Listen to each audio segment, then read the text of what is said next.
Ciobane, ciobane, ce te treci așa de tare, că să trecu vremea? Păi dar de ce să nu mă întrec dacă vremurile trec? De autorizație la calari? Capitane, capitane, nu am! Atunci capul la cal va fi tăiat. Capitane, capitane, decât să tăiem capul la cal am un doctor. Doctore, doctore, că sultem calul. Căluții în bunăstare și mâncă afară, după atâta drum poate fi sărit vreo potavă.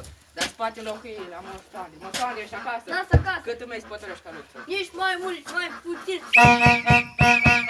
O bucată de slănină. De aici plăcântul.